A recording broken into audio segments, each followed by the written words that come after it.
Bueno, señores, qué bueno que estamos aquí hablando fuera de cámara, disfrutando de las ocurrencias de don Marcos. Mire, don Marcos, tenemos un invitado muy especial hoy porque todo en la vida se trata de números. ¿Oye? Sí. Y hemos visto cómo el gobierno central ha sometido a la Cámara un presupuesto reformulado para el 2026, precisamente donde solicita la autorización para endeudamiento por 4.354 millones. ¿Cómo te lo ve, don Marco? Bienvenido, Alejandro Arredondo, economista. Gracias. Con él, Marco, es que vamos nosotros a discutir muchos temas aquí importantes, amigos televidentes, que este es el hombre que sabe de los números. Antes de pasar a nuestro invitado, yo quisiera hacer un comentario corto. Pero de número. Un poco pretencioso. Oh. Claro, de número y de economía. Y aprovechar lo que dicen muchos para autovalorar algunas cosas. Hace un tiempo, en una de esas tertulias que a veces uno se encuentra, yo tuve la oportunidad de conversar con un premio Nobel de Economía. ¿Cómo? Que en realidad es amigo de la República Dominicana y es amigo incluso del presidente de la República y de Leonel Fernández y de otros. Sabrá, probablemente ha tenido muchos alumnos dominicanos porque ha sido profesor en diversas universidades de los Estados Unidos como Columbia, Yale, Princeton, etc.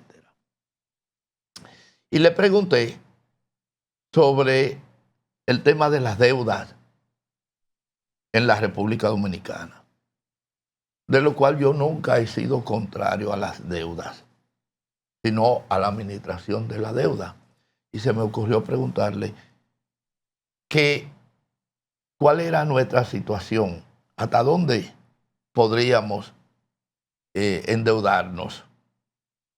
Y la respuesta fue de mucha importancia para mí, porque siempre he pensado que las deudas no son pecado, no son diabólicas. Lo que es diabólico es el uso, cómo las deudas se toman y para qué. En el año 1947, Trujillo pagó toda la deuda de este país. Algunos lo niegan, yo tengo las pruebas porque tengo los documentos y todo eso.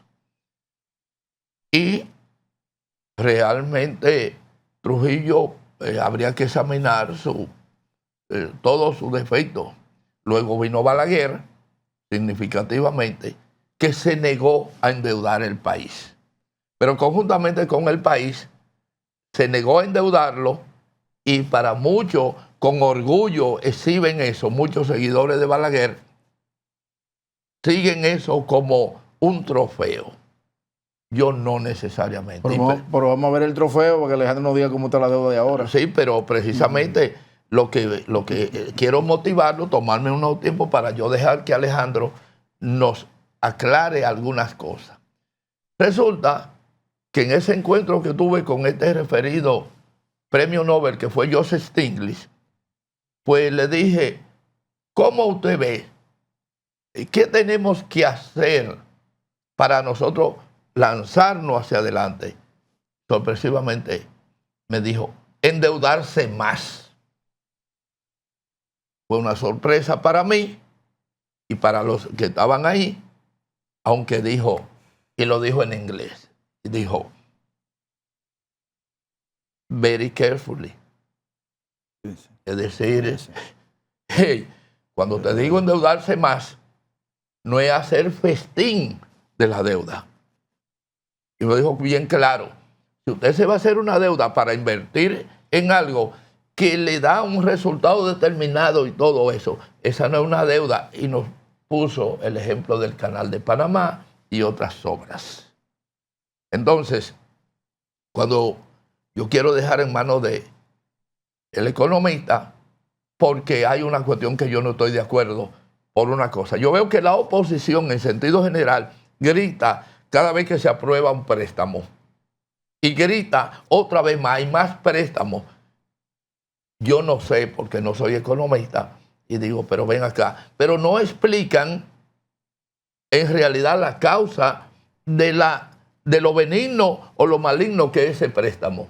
Lo que tendrían que decir es, se tomó un préstamo para tal cosa, pero es válido porque hay esto y esto y esto ahí, o no es válido porque no devuelve. Es un préstamo caprichoso en ese sentido. Mire, en ese sentido, como le preguntamos ahorita a Alejandro sobre el tema, dijimos hace un ratito que el endeudamiento por 4.354 millones, ¿verdad? Ahora, habría que ver, Alejandro, que es lo que me gustaría pedirte que nos explicara, que se está incluyendo en estos 23 operaciones de crédito internacionales, ¿verdad? Pero además, se mantiene inalterado el déficit fiscal. Sí, gracias Domingo y Marco por recibirme en su programa El Punto. Complacido de estar con ustedes y con su amable público que lo sigue. Luego de ese introito que hace don Marco, plantearle, y aprovecho la oportunidad para decirle que la deuda no es mala ni es buena, siempre y cuando se destinen a bienes, a préstamos, a inversiones de capital. Por ejemplo, por una presa, a un sistema de transporte, a unas escuelas, a caminos vecinales, porque eso en el tiempo te va a redistribuir lo que invertiste en ella. Les menciono un caso para hacerlo más claro.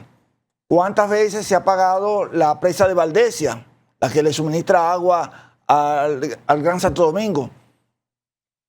El más reciente caso de la inversión de préstamo fue la central termoeléctrica Punta Catalina. A 5 años ya se pagó esa deuda. ¿Por qué? Porque se hizo para crear una infraestructura que le permite al país pagar los intereses que ella misma por el préstamo se contrajo. O sea que es igual, si nos vamos a al término ya microeconómico, la familia. Si una familia se endeuda para irse de vacaciones por Europa con un préstamo de consumo, bueno, tú te puede dar el gusto, la satisfacción de que estuviste por los países del continente más viejo, pero entonces cuando regresa vas a tener que pagarle esa deuda. Obviamente, todas las deudas se tienen que pagar, pero no te va a quedar, a menos que no sea algo de las fotos o de los videos que te tomaste. Ahora, si te tomas una deuda para comprarle un apartamento, ese apartamento significa que tomaste ese préstamo y vas a dejar de tener todos los meses un dolor de cabeza, porque cuando paga, si vive en un apartamento alquilado, si vive en una casa alquilada, todos los meses va a tener que pagar esa renta que nunca va a ser tuya si eres alquilado, si eres inquilino. Es decir, ahí se lo puse a nivel macro y a nivel micro. En el caso específico de la observación que hace Domingo, fueron el presupuesto reformulado, ¿por qué se le llama presupuesto reformulado? También se le llama presupuesto complementario. Es una modificación legal que al presupuesto general del Estado que se aprueba al inicio de año o a final de año para el próximo año, y su finalidad consiste en ajustar estimaciones de ingresos, de gasto y de financiamiento, porque las condiciones cambian durante un año. Precisamente, ¿quién iba a pensar en diciembre del año pasado, es decir, diciembre del año 2025, que se iba a producir una guerra, iba a estallar una guerra el 28 de febrero de este año entre Estados Unidos Israel contra Irán y que eso iba a desencadenar unas alzas del precio del barril de petróleo y de todos los combustibles y también iba a desencadenar unos aumentos de los fertilizantes y eso impacta las finanzas públicas y no solamente las finanzas públicas, impacta los bolsillos de los dominicanos, impacta los bolsillos de Domingo, de Don Marco, de usted, amigo televidente que nos está viendo y cada vez que vamos a la estación de gasolina a comprar combustible y también en la inflación, fíjense que el rango meta de inflación que tiene el Banco Central para este año es de 3 a 5%. Sin embargo, ya al mes de junio ya ronda el 5.67, es decir, por encima del rango meta que se estableció para este año. Pero si nos vamos entonces a la parte de los alimentos, es un 7%. Y cuando se pensaba que ya se iba a tranquilizar los mercados con yo diría, un acuerdo, una paz de diente leche, como decía, flojo, estalla de nuevo y vuelve otra vez a dispararse los precios del petróleo. Solamente hoy se disparó en $95 el barril de petróleo. Caso que mencionas, Domingo, del endeudamiento, son operaciones de crédito público que el gobierno tiene que definir, ser transparente con cuáles van a ser esas operaciones de crédito público. Porque en el presupuesto de este año hay unos préstamos que están aprobados, lo aprobaron los congresistas, tanto del gobierno como de la oposición, que están contemplados y yo creo que el gobierno lo que tiene que hacer es transparente y decir para qué van a hacer esos préstamos, cuáles son las obras que se van a construir con esos préstamos, para qué se van a destinar, porque ¿por qué tenemos que tomar préstamos? Bueno, porque los gastos son mayores que los ingresos y cuando los gastos son mayores que los ingresos tenemos que acudir al endeudamiento. Y volvemos al caso de la familia. Cuando los gastos en la familia son mayores que los ingresos, ¿a quién tiene que acudir? O tiene que acudir al inglés, al prestamista de la esquina o a una entidad de intermediación financiera, a los bancos, para que cubrir ese déficit que usted tiene de ingresos o buscar la manera de aumentar esos ingresos en la familia para no tomar prestado. Alejandro, bien, esa explicación es bastante robusta, pero yo le hago la pregunta. ¿Es positivo mantener un déficit con un presupuesto reformulado?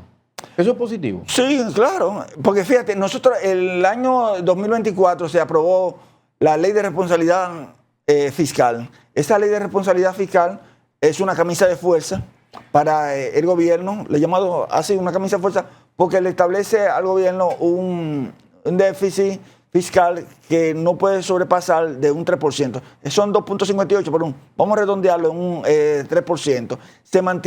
Debe mantenerse en ese rango, o sea, en 2.58% del déficit fiscal. Porque hemos tenido años atrás que el déficit se ha disparado a un 6%, a un 3%, pero en un país donde tenemos un problema estructural de los ingresos, en donde los ingresos no alcanzan para hacerle frente a todas las necesidades que tiene la población de construcción de avenidas, construcción de calles, construcción de escuelas, de planteles escolares, el gobierno tiene que endeudarse. Fíjate, la ejecución presupuestaria para mitad de año, es decir, para junio, ronda por debajo de un 50%. Y por lógica, pues se entiende que si vamos por la mitad del año, la ejecución presupuestaria, o sea, estamos hablando del presupuesto 2026, debió haber sido igual al 50% o un poco más alto. Pero están todas las obras y eso lo está publicando la Dirección General de Presupuesto todos los martes, y eso hay que destacarlo. todos los martes la Dirección General de Presupuesto publica la ejecución presupuestaria de cada uno de las asignaciones que tiene en el presupuesto para toda la provincia. Y uno busca en la parte que tiene que ver con inversiones y está por debajo del 50%, cuando debió haber sido mayor. ¿Hay una subejecución del gasto de capital? Parece que sí. Bueno, vamos a ir a la pausa porque vamos a hablar un poquito del endeudamiento. Sí. Vamos a la pausa.